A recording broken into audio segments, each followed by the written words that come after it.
పింఛం విప్పిన వెలిగి మల్లే తొలకరి జల్లుల మేఘం మల్లే అలజడి హృదయం మాడిన కూచిపోడి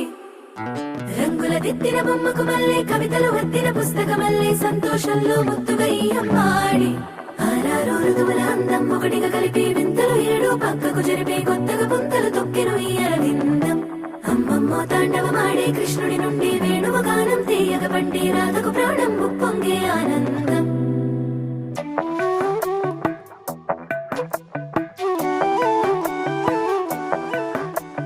మధురము కదా ప్రతొక నడక నీతో కలిసేలా తరగని కథ మనదే కనుక మనసు మురిసినిలా ఒసురే